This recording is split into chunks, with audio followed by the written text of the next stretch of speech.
केलंय, मी माझा बूथ असा बांधलेला आहे असं कोणीतरी म्हणेल. जे 2 मिनिटं 3 मिनिटं चाललेले त्यात मी हे शोधत होतो की कोणीतरी असं म्हणेल की मी माझा बूथ बांधलाय, मी 5 बूथ बांधले आहेत, 10 बूथ बांधले आहेत. बाकीची तत्व सगळ्यांनाच माहिती आहेत. मी फार सुंदर भाषण करेन, पण मूळ मुद्दा खाली सैन्य असलं पाहिजे. खाली जर सैन्य नसलं तर अटल बिहारी वाजपेयी आयुष्यभर चांगली उत्तम भाषणं करायची, पण त्यांची सत्ता शेवटी आहे. त्यामुळं खाली बूथवर जर माणसं असली तर ती कशी असली पाहिजेत. मी आता 5 वर्ष किती महिने अध्यक्ष होतो, आता ते विचारायला पाहिजे तिकडं. पण जेवढा काळ होतो तेवढा काळ मी बूथ कमिट्या बांधणं म्हणून सगळ्यांना सांगत होतो. आणि मागच्या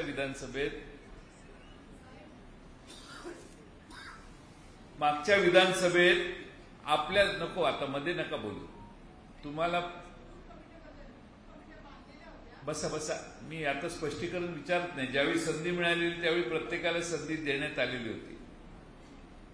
त्यामुळं काय बोलत होतो नाही, मागच्या विधानसभेच्या निवडणुका ज्यावेळी झाल्या त्याच्या आधी बूथ कमिट्यांचा मी आग्रह धरत होतो. काही लोकांनी असं सांगितलं की साहेब ते काय होतं, ते बूथ कमिट्याचे कार्यकर्त्यांची नावं कळली तर मग आपल्याच पार्टीतले दुसरे स्पर्धक ते कार्यकर्ते ताब्यात घेतात, विरोधी पक्ष त्याच्यावर हे करतो ते करतो, अशी कारणं सांगून काही लोकांनी बूथ कमिट्याच केल्या नाही. ज्या ठिकाणी बूथ कमिट्या झाल्या त्या ठिकाणी आपले उमेदवार विजयी तर झाले किंवा पडले, पराभूत झाले, तर 8-10 हजाराच्या पेक्षा जास्त फरक नव्हता. पण जिथं बूथ कमिट्या केल्याच नाहीत तिथं शेवाळे बापू आमचा पराभव विक्रमी झाला. 50,000 मतं, 40,000 मतं, कारण खाली कोण सैन्यच नाही ना. तू बहादर किती मोठी भाषणं केली तरी खाली जर कोणी नसेल काम करायला. आज मी तुमच्या समोर इथं उभा आहे तर माझ्या मतदारसंघात बूथ कमिट्या व्यवस्थितपणानं काम करतात. सांगण्याचा मतितार्थ हा की बूथवरचा कार्यकर्ता जर त्या 1000 मतांची काळजी घेणारा टीम जर असेल तर सूर्य इकडचा इकडे एखाद्या वेळी उगवेल, पण तुम्हालाच विजय मिळतो. माणसं रोज भेटणाऱ्या माणसाच्या प्रभावाखाली सहजगत्या येतात, असा माझा अनुभव आहे. आपण भेटलोच नाही तर दुसरे भेटणारे दुकानं आता फार झालेली आहेत. त्यामुळे एकाच दुकानातनं मीठ खरेदी केलं पाहिजे असं आता बंधन लोकांच्या राहिलेलं नाही. लोकांनाही वाटत नाही की बाबा ह्याचं असली नकली सगळं चालतं लोकांना. नंतर टेस्ट लागली नाही की मग घरी जाऊन जेवण करून जेवताना मग वाटतं अरे हे काय मीठ काय बरोबर नव्हतं, पण नंतर जेवण झाल्यावर काय होतं. आणि म्हणून माझी पहिली कळकळीची विनंती आहे, विधानसभा अध्यक्ष कोण आहे तिथं? प्रवीणजी, तुम्हाला कळकळीची हात जोडून पाहिजे तर साष्टांग नमस्कार घालून विनंती करतो, बूथ कमिट्या करून द्या मला. तेवढ्या बूथ कमिट्या केल्यानं की तुमचा पराभव होणार नाही, तुम्ही विजयीच व्हाल. पण बूथ कमिट्या म्हणजे काय? प्रत्येक बूथवर 10 कमीत कमी म्हणतो मी, पण 15-20 कार्यकर्ते असतील तर ते बूथचे सदस्य पाहिजेत. महिला त्या 3, 4, 5, 6, 7, 8 जेवढ्या असतील त्या बूथवरच्या त्या पाहिजेत. आणि त्यांनी मतदार वाटून घ्यायचे. महिलांना सगळी घरं द्यायची आणि चुलीपर्यंत आमच्या महिला भगिनी गेल्या पाहिजेत आणि सांगितलं पाहिजे महागाई वाढलेली आहे, रुपयाचं अवमूल्यन झालेलं आहे, पेट्रोलच्या किमती वाढल्या, डिझेलच्या किमती वाढल्या, तुझ्या समोरचा गॅस पण आता 1100-1200 रुपयावर गेला, सबसिडी काढून घेतलेली आहे. बेकारी, तुझ्या पोराला नोकरी न लागण्याचं कारण काय तर देशात बेकारी 11% गेलेली आहे. जे म्हणाल ते त्या चुलीपर्यंत जाऊन सांगणाऱ्या प्रत्येक बूथवर 2-4 तरी महिला पाहिजे. त्यामुळे महिला या विधानसभा मतदारसंघाच्या महिला अध्यक्ष कोण आहेत? तुम्हाला तर विनंती आहे, बसा तुम्ही, की तुम्ही प्रत्येक बूथवर जाऊन फिरा 4-5 आणि सुशिक्षित महिला आपल्या बूथ कमिटीवर पाहिजे. ग्रुपमध्ये मागं फिरणाऱ्या नको, त्याचा काय उपयोग नाही. आत शिरून मत कन्व्हिन्स करून आपल्या बाजूला करणाऱ्याच महिला पाहिजे. गर्दीसाठी काही गरज नाही गर्दीची आपल्याला. आणि म्हणून माझी विनंती आहे की बूथ कमिट्यांवर जोर द्या. या बूथ कमिट्या किती बूथ आहेत आपल्या? 494 गुणिले 10, 5,000 माणसांची जुळणी होणं फार अवघड आहे. एवढं सोपं नाही. काही ठिकाणी 10 मिळतील, काही ठिकाणी 5 मिळतील. 5 जणांनी मग त्या सगळ्या 1000 लोकांची बेरीज करतात. नवीन ऍप आहे, ते ऍप त्यांना द्या. ऍपवर तुम्हाला माहिती आहे, आता हे टीव्ही चॅनलवाले चालू आहेत म्हणून मी ऍपवर काय काय ते तुम्हाला सांगून वेळ घालवत नाही. पण त्या ऍपमध्ये तुम्हाला तुमचा ठाम मतदार जो आहे, डळमळीत असणारा मतदार कोण आहे याचा अंदाज येतो. आणि डळमळीत जो मतदार आहे त्याच्याकडे आपली हेलपाटी जास्तीत जास्त करा. सांगताना, आज जाऊन भेटताना काय सांगायचं याच्यासाठी ट्रेनिंग ह्या 5,000 कार्यकर्ते जर केले आपण तयार, तर त्यांचं ट्रेनिंग करण्याची व्यवस्था केली पाहिजे. तुम्ही पक्षाला कळवा, माझी तयारी झाली आहे, तुम्हाला ट्रेनिंगसाठी माणसं पाठवण्याची व्यवस्था करतो. सगळी व्यवस्था होईल, फक्त माणसाला माणूस उभं पाहिजे. ते महिना भरात केलं तर लोकसभेला लगेच लक्षात येईल फरक. उशीर केला तर ह्याची टेस्टच लोकसभा आहे. आणि लोकसभेला डॉक्टर अमोल कोल्हे आपले उमेदवार असणार आहेत. डॉक्टर अमोल कोल्हे आज आलेले नाहीत कारण लोकसभा चालू आहे. त्याचबरोबर त्यांनी आणखीन 2-3 कमिटमेंट पूर्वी घेतलेल्या. माझा दौरा नंतर ठरला. मी त्यांना आणि श्रीनिवास पाटील आणि सुप्रियाताईंना कळवलं होतं, तुम्ही काही चिंता करू नका, माझा मी दौरा करणार आहे. कारण प्रत्येक लोकसभा मतदारसंघात जाण्याचं आणि किमान 3 विधानसभा मतदारसंघाला भेटी देण्याचा उपक्रम विजय निश्चय मेळाव्यात आम्ही सगळ्यांनी केलेला आहे. सातारा झालं, माढा झालं, अहमदनगरचे काल झालं, आज शिरूर आहे. आणि शिरूर मतदारसंघ राजगुरुनगरपर्यंत आज आम्ही जाणार आहे. सांगण्याचा मतितार्थ हा की तुम्ही सगळ्यांनी जरा बूथ कमिट्यांच्यावर लक्ष ठेवा. आता बरेच या ठिकाणी उपस्थित असणारे कार्यकर्ते जुने आहेत, त्यांना माहिती आहे की हा साधारणपणाने समाजवादी विचारसरणीचा प्रभाव असणारा भाग आहे. स्वर्गीय रामभाऊ तुपे, स्वर्गीय विठ्ठलराव तुपे, दादा गुजर असे सगळे जुनी लोक या भागात काम करत होते. विठ्ठलराव तुपे असताना त्यांच्या साधना बँकेच्या कार्यक्रमाला एकदा मला त्यांनी बोलवलेलं. विठ्ठलराव तुपे आमच्या वडिलांचे फार जिव्हाळ्याचे मित्र, अनेक वेळा आमच्या घरी आलेत.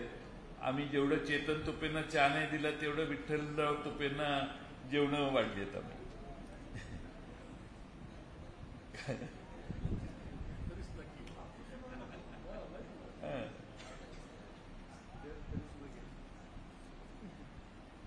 त्यामुळं या भागामध्ये समाजवादी विचारसरणीला नेहमी या भागाने आधार दिलेला आहे. आज आपल्या देशामध्ये अनेक संकट आहेत. या संकटाचा कधीतरी विचार तुम्ही केलाय का? इथं तुम्ही सगळे बसलेला, तुमच्या सगळ्यांच्या डोक्यावर 1.5 लाख रुपयाचं कर्ज ऑलरेडी झालेलं आहे. म्हणजे काय? मनमोहन सिंगांच्या शेवटच्या दिवशी या देशावर कर्ज 56 लाख कोटी रुपयाचं होतं. 9-10 वर्षाच्या कालखंडात 56 लाख कोटीचं कर्ज फार नाही 205 लाख कोटी रुपयापर्यंत पोहोचलेलं आहे. आंतरराष्ट्रीय नाणेनिधी संस्थेने, इंटरनॅशनल मॉनिटरी फंडच्या लोकांनी भारताला सल्ला दिला, अरे थांबा थांबा, किती कर्ज काढताय, जरा थांबा बेट्यानो, अजून जरा वाढलं कर्ज तर तुमची श्रीलंकेसारखी अवस्था होईल, असा त्यांनी सल्ला दिलेला आहे. जयंत पाटील सांगत नाही.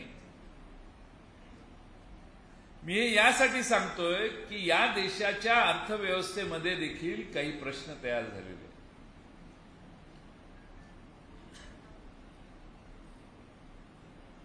या देशामध्ये बेकारीची समस्या आजपासून उभी राहिली आहे 10.9. मगाशी मेहबूबने सांगितलं 11% ही रेकॉर्डवर. अनऑफिशियली तर हा आकडा 20-25% असेल असं माझं मत आहे. महागाई उच्चांक याच काळात गाठण्यात आलेला आहे. या देशाचे राज्यकर्ते सांगतात की आम्ही 25 कोटी लोकांना दारिद्र्य रेषेतून वर उचललेलं आहे, दारिद्र्याच्या वर आले ते आता. आणि त्याच वेळी या देशातले राज्यकर्ते सांगतात की 80 कोटी लोकांना आम्ही मोफत धान्य देणार आहे, रेशन देणार आहे. जर 25 कोटी लोक वर आली असतील आणि ऑलरेडी पूर्वीची काहीतरी वर असतील, तेवढी वगळून तरी सांगायची. पण आज या देशात 80 कोटी लोकांना पुढचे 5 वर्ष मोफत धान्य देणार ही घोषणा कशामुळे होते? तर परिस्थिती तुमची राजकीय दृष्ट्या बरी नाही अशी शंका घ्यायला मोठा वाव आहे. आज या देशामध्ये सुप्रियाताईंनी भाषण केलं. त्यांनी सांगितलं की वंदे भारत ना रेल्वे, त्या वंदे भारत रेल्वे चांगले आहेत पण मोकळ्याच जायला लागले. पण गरीब रथ नावाच्या ज्या रेल्वे आहेत त्या गरिबांसाठी आहेत. वंदे भारत मध्ये 700 रुपयाचं तिकीट गरीब रथ मध्ये 60-65 रुपयाला मिळत असेल तर ते जास्त चालू करा. या देशात गरिबांना स्वस्तात प्रवास करण्याची गरज आहे हे सुप्रियाताईंनी लोकसभेत सांगितलं. डॉक्टर अमोल कोल्हेंचं भाषण तुम्ही ऐकले की नाही माहिती? किती जणांनी परवा झालेला भाषण ऐकलेलं नाही तेवढ्यांनी हात वर करा. ऐकलेलं नाही त्यांनी हात वर करा. हे सगळ्यांनी ऐकले. या देशात काय चाललेलं आहे? रामाच्या देवळाच्या पहिल्या पायरीवर काय, दुसऱ्या पायरीवर काय, सगळ्या पायऱ्यांवर काय काय आठवलं त्यांना हे त्यांनी सांगितलं कवितेत. नुसत्या महाराष्ट्रात आणि नुसत्या शिरूर लोकसभा मतदारसंघात नाही, देशभर ते व्हायरल झालं भाषण. गायकवाड साहेब ऐकलं की नाही तुम्ही? सगळीकडे गेलं. या देशामध्ये परिस्थिती काय याचं थोडक्यात वर्णन त्या भाषणाचं आहे. आज आपल्या सगळ्यांना या देशामध्ये चीन इकडं भारतात शिरलेला आहे, आणखीन काही प्रश्न आहेत. या सगळ्या गोष्टींचा तुम्हाला सगळ्यांना अभ्यास आहे, मी त्याचा पुनरावृत्ती करणार नाही. पण तुमच्या खिशातल्या पैशाचं मोल काय हे एकदा तुम्ही जाणून घेतलं पाहिजे. 14 साली मला वाटतं रुपया $1 खरेदी करायला भारतातल्या मला वाटतं 63 रुपये का काहीतरी लागायचे. त्यावेळी भाषणं अशी व्हायची कि देश का रुपया गिरता ही चला गया और ये सिर्फ आर्थिक कारणों की वजह से नहीं तो आपकी भ्रष्ट राजनीति जो चली है दिल्ली से उसके कारण से हुआ है. आता 62 रुपये $1 आपण मोजत होतो, आता त्याच $1 83 रुपयापेक्षा जास्त रक्कम मोजावी लागते. म्हणजे 10,000 रुपये त्यावेळी कमवणारा माणूस आज जर 10,000च कमवत असेल तर त्याचं मूल्य कदाचित 7,500-8,000 रुपये असेल. तुमचे 10,000 रुपये घरात जेवढ्या वस्तू खरेदी करत होते त्यापेक्षा कमी वस्तू आज ते 10,000 रुपये तुम्हाला घरी आणून देतात. त्यामुळे तुमच्या देशातल्या रुपयाचं अवमूल्यन झालं म्हणजे आपलं अवमूल्यन झालं. आपली पत घसरली आणि त्यामुळं देशामध्ये फार मोठ्या प्रमाणात आपल्याला त्याचे परिणाम हे आता दिसायला लागलेले आहेत. हे आपण सगळ्यांनी लक्षात घेतलं पाहिजे. मगाशी सांगितलं आपल्या राज्यातले प्रकल्प बाहेर गेले. आता 29 जानेवारीला सकाळीच मी बघितलं, 29 जानेवारीला मुंबईतलं ते डायमंडचं एक सेंटर होतं ते तिकडे गेलं म्हणे. मधल्या काळात ते क्रिकेटची मॅच फायनल आयपीएल होती, त्यात वर्ल्ड कप जगातली क्रिकेट इकडे आली, मुंबई शिवाय कुठं जायची नाही, ती तिकडे गेली अहमदाबादला. आता फिल्म सिटी पण जाईल असा माझा अंदाज आहे. कारण नाही जाणार, 29 तारखेला होणार आहे. फिल्मफेअर अवॉर्डही तिकडे गेले. म्हणजे फॉक्सकॉन गेलं, ते फॉक्सकॉनने प्रकल्पच शेवटी घाबरले आणि ते बहुतेक प्रकल्पच केला नाही त्यांनी. पण फॉक्सकॉन जर इथं असतं तर फार प्रचंड प्रगती या राज्यातल्या या 2-4 जिल्ह्याची झाली असती. आणि म्हणून आपण सगळ्यांनी या सगळ्याचा थोडासा अंतर्मुखून विचार केला पाहिजे. महाराष्ट्राबद्दल काय बोलायचं, बोलण्यासारखं आता काही राहिलंय का, हा प्रश्न कधी कधी मला मनाला भेडसावतो. तुम्ही सगळ्यांनी अनेक वेळेला मेहबूब शेख भाषण करतात. आज काय मी ऐकलं नाही त्यांचं, आता बंद झालं ते वाक्य. ते म्हणायचे की महाराष्ट्राचा बिहार करायचं ठरवलंय काय. ए बेट्या म्हटलं गप्प बस. का म्हटलं, म्हटलं महाराष्ट्राचा बिहार करायचं ठरवलेलं नाही, महाराष्ट्राचा बिहार झालेला आहे. आपण लय पुढे गेलो त्याच्या. पोलीस स्टेशनमध्ये जाऊन एखादा आमदार जर गोळीबार करत असेल, तोही सत्तेत असणाऱ्या दुसऱ्या पार्टीच्या पदाधिकाऱ्यांच्यावर करत असेल, का केला, कसा केला, काय केला, कशामुळे झालं, हा पुढचाच प्रश्न आहे. त्याच्यावर आलं तर नवीन प्रश्न तयार होतील. गोळीबार करणारे आमदार काय म्हणतात, मुख्यमंत्र्यांनी उद्धव ठाकरेंच्या सोबत गद्दारी केली, ते भाजप सोबतही गद्दारी करणार आहेत. मुख्यमंत्र्यांनी दुसऱ्यांचे आयुष्य खराब केले, ते मुख्यमंत्री असेपर्यंत महाराष्ट्रात फक्त गुन्हेगार पैदा होतील. महाराष्ट्रात गुंड घडवण्याचे काम ते करतात. त्यांनी माझे करोडो रुपये खाल्ले, त्यांनी आणि त्यांच्या मुलाने सगळीकडे भ्रष्टाचार करून ठेवला आहे. काही चर्चा चालू आहे का टेलिव्हिजनवर याची? त्या दिवशी दाखवल्यानंतर कोणी परत रिपीट केलंय? हे जर आमच्या बरोबर बद्दल असतं तर धुरळा उडला असता.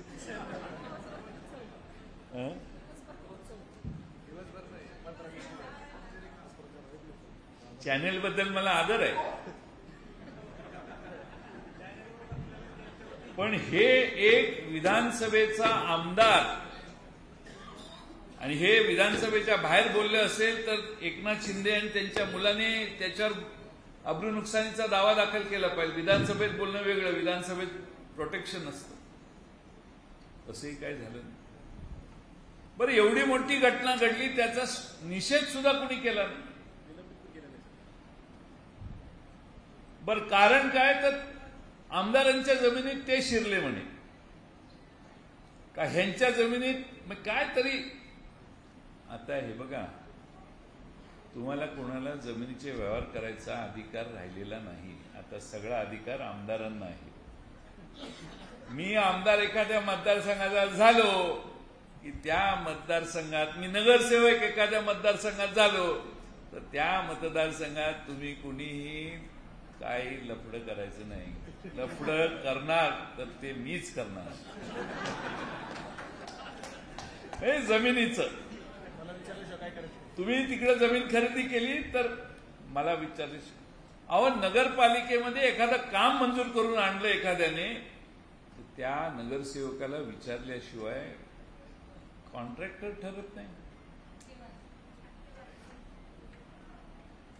काय चाललंय? मला देवेंद्र फडणवीस यांच्याकडून फार आशा होती. असे जे ऍडमिनिस्ट्रेटिव्ह घोटाळे चालू आहेत खालच्या स्तरावर, त्याच्यात त्यांनी खरं लक्ष घालायला पाहिजे होतं. दुसऱ्यांच्याकडून मी काय अपेक्षा करत नाही, पण किमान देवेंद्र फडणवीसांच्याकडून मला ही अपेक्षा होती की त्यांनी हे जे खालच्या स्तरावर प्रचंड भ्रष्टाचार चालू आहे, टक्केवारी घेणे देणे, आता त्या कॉन्ट्रॅक्टरनी काय केलं माहितीये का तुम्हाला? कॉन्ट्रॅक्टरनी मुख्यमंत्र्यांना आणि 2 उपमुख्यमंत्र्यांना अर्ज दिलेला आहे त्यांनी असं सांगितलेलं आहे की आम्हाला कॉन्ट्रॅक्ट मिळतंय, बरीच कामांची टेंडर काढलेत, आम्ही कॉन्ट्रॅक्ट घेतलं की तुमच्या सत्तारूढ पक्षातले जे 2 पक्ष आहेत, 3 आहेत, त्यातला 2 कुठंतरी असतातच.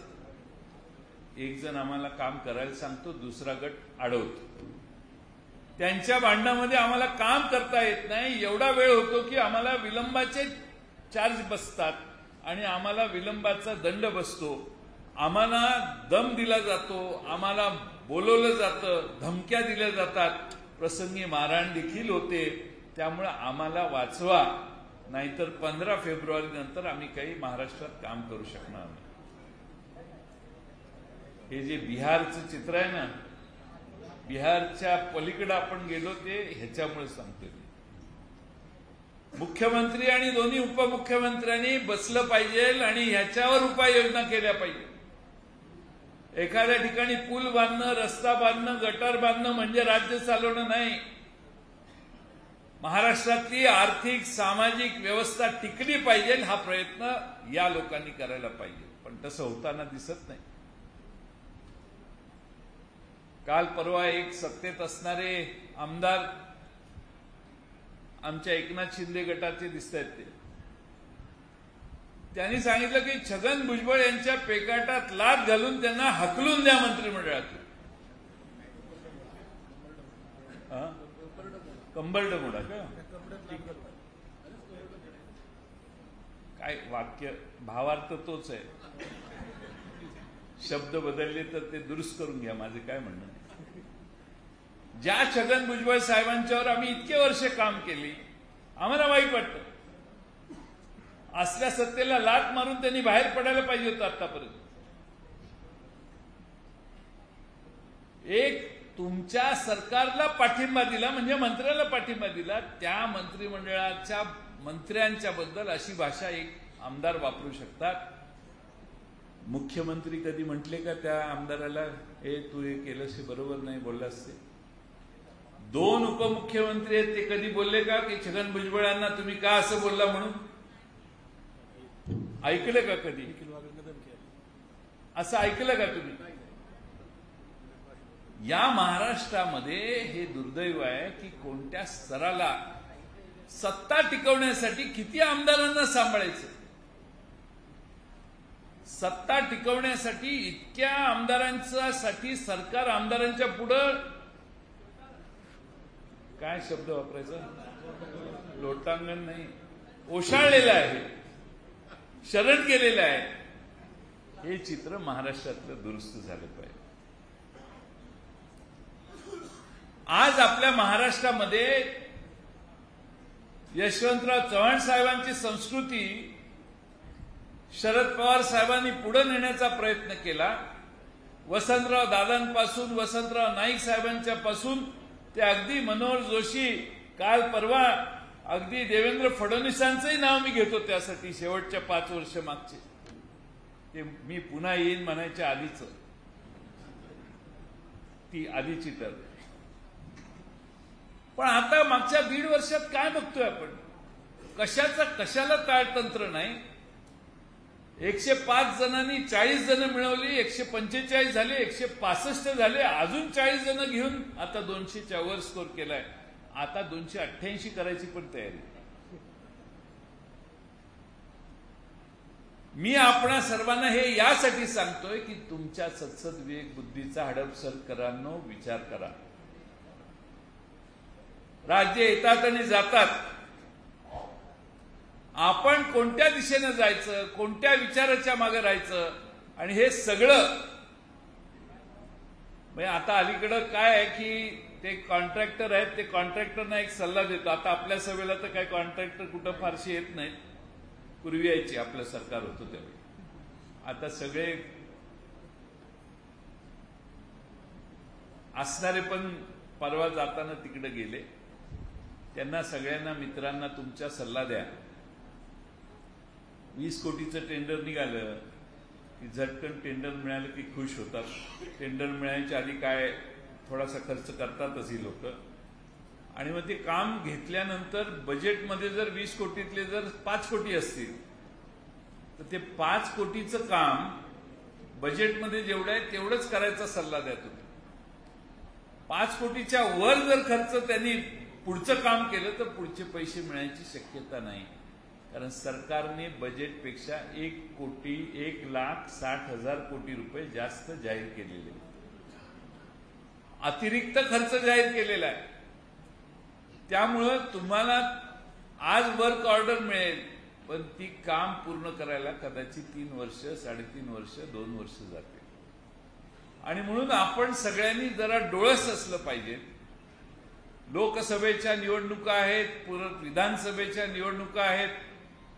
आपण सगळ्यांनी पवार साहेबांच्यावर काम करण्याच्यासाठी गेले अनेक वर्ष अनेकांनी खस्ता खाल्ल्या. राष्ट्रवादी काँग्रेस पक्ष म्हणून आपण जे पूर्वी काम करत होतो ते सगळेच आज या नव्या राष्ट्रवादी काँग्रेस पक्ष, शरदचंद्र पवार या पक्षाचं आजपासून काम करायला सुरुवात झाली. आणि पहिला कार्यक्रम आहे या बोर्डाचा पहिला कार्यक्रम आहे.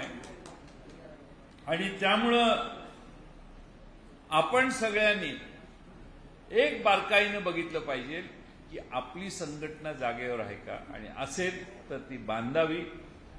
हे सगळं मी मगाचपासून सांगतोय, त्यापेक्षा बरंच काही सांगण्यासारखं आहे, पण आज मी तुमचा वेळ घेणार नाही. माझी कळकळीची विनंती आहे की संघटना खाली तळागाळापर्यंत पोहोचवा. आणि ती पोहोचवण्यात बऱ्याच वेळेला तुमच्या आता असा अनुभव येईल की काही त्या वॉर्डातली, त्या बूथवरची लोक तिकडं काम करतात. आपले जुने होते ते तिकडं गेले, त्यांनाही इकडं तळागाळातल्या लोकांना तुमच्यावर काम करण्याची प्रेरणा हळूहळू तयार होईल. त्यामुळं आपल्याला जास्तीत जास्त मतं कशी मिळतील. शिवसेना, काँग्रेस हे दोन्ही पक्ष आपल्याबरोबर आहेत, आणि त्यामुळं या मतदारसंघात आपण 100% विजयी होऊ असा मला विश्वास आहे. लोकसभेला देखील आपले माननीय डॉक्टर अमोल कोल्हे यांनी लोकसभेमध्ये जी भूमिका त्यांची बैलगाडा शर्यतीपासून प्रत्येक भूमिका, कांदा निर्यात असेल, तिकडं पलीकडं ट्रॅफिकच्या बद्दल त्यांनी केंद्र सरकारकडून योजना मंजूर करून घेतलेल्या असतील, या सगळ्या गोष्टी या आपण सगळ्यांनी लक्षात घेऊन तळागाळापर्यंत जाऊन सांगा. खरं म्हणजे आमच्याकडे आमचे खासदार, पूर्वी आमच्याकडे प्रथा अशी होती की मतदारसंघ खाली आम्ही सांभाळायचो. खासदार दिल्लीत पृथ्वीराज बाबा होते, चांगलं काम करायचे, ते दिल्लीत फार चांगलं काम करत होते. पण मतदारसंघामध्ये आम्ही सगळे खालचे आमदार हे त्यांचं काम करायचो आणि ते निवडून यायचे. आणि त्याच पद्धतीनं आपण सगळ्यांनी, खासदार लोकसभेत, संसदेत काम करतायत, त्यामुळे आपण सगळ्यांनी आपल्या वॉर्डात, आपल्या मतदारसंघात सक्षमपणाने, त्यांची निवडणूक आता आहे, त्यांच्या निवडणुकीसाठी आपण सगळ्यांनी जोर देऊन काम करण्याचं काम करा. आपल्या सगळ्यांना मी मनपूर्वक या कार्यक्रमाला आपण आलात याबद्दल धन्यवाद देईन. आपल्या सगळ्यांनी यासाठी बारकाईनं